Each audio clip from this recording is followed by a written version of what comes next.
Let's close this chapter with a exercise where we create a form letter to send to people who've given us a present, say for a birthday or something. I know that's not a very personal touch, but it gives us a chance to play with input and output a little bit.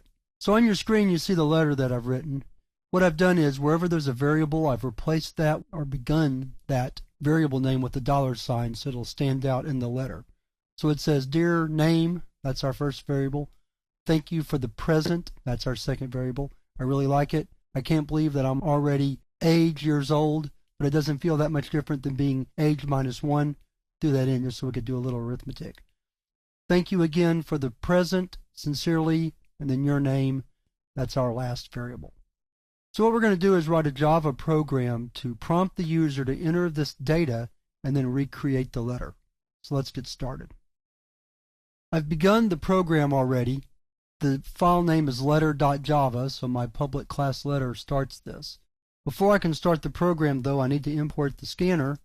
So we're going to write import java util scanner right here. Now we're ready to begin the program. First thing we need are some variables. So we need a variable for the name of the person giving us the gift, the present, and then the name of the person running the program. Then we need an integer variable for the age that the person is on their birthday.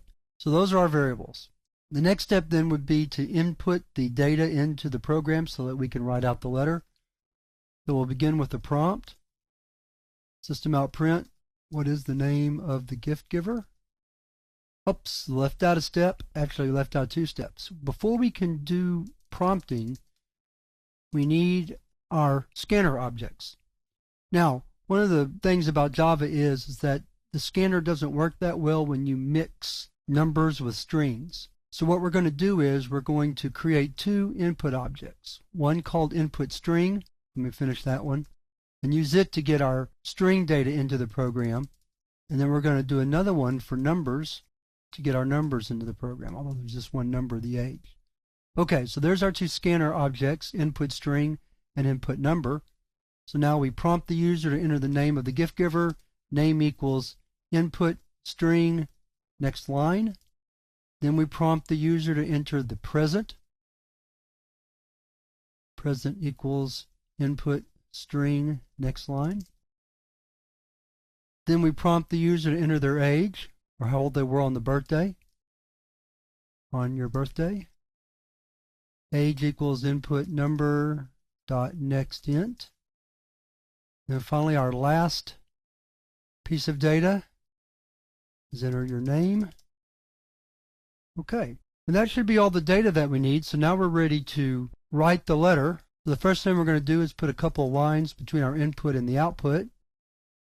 We'll write a couple of print lines by themselves. That'll give us 2 blank lines. Then we begin the letter. So system out print line dear plus name, because we're going to concatenate that variable data to the string, plus a comma and a space, and then close the system out print line.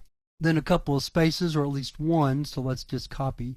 We're going to use this a lot, so I'm going to go ahead and copy and paste it in, then I can do it every time I need to put a space. There's going to be a few. So then the letter starts out, system out print. This time I'm going to use print because I'm probably not going to be able to fit all this on one line. Thank you for the present, and then a period and a space. I'm not at the end of the line on my editor, but I'm close enough that I don't want to start another line. Then system out print line this time, because I probably will get to the end of the line. I really like it. I can't believe, and a space, and then close it out. Drop down to the next line, system out print. I'm already plus age, years old, comma, but, and then put a space, and then close that. Come down to the next line, system out print line, but it doesn't feel that much different then. And that's the whole line there, so we stop, put a space, system out. This is a short line, then being age minus 1. Sometimes Java has a problem when you put an arithmetic expression in a string concatenation, so putting the parentheses in there should help me with that. And then a period, close that line. Then we need a blank line. Then we write out the word sincerely, comma, then a blank line, and then our name. And it could be a print line or not a print line, it doesn't matter. Your name. And I saw where I made a mistake up above. I did name twice. This would be your name right there. Okay, so let's see how that works. So we're going to save the program. File save. Come back up here. Let's clear the screen. Java C letter.java. No errors. So Java letter.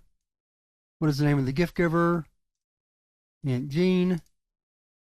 What is the present they gave you? Well, that's okay. Sweater. How old were you on your birthday? Let's say 13.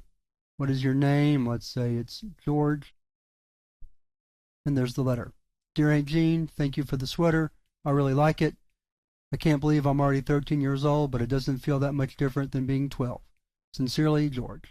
So that demonstrates how to use input and output together. We didn't use the tab or the new line characters. Those really aren't used all that often in Java programs.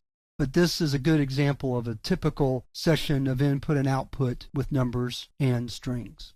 So that wraps up our discussion of input-output, and now we're going to move to the next chapter, which is on decision making using if statements and relational operators.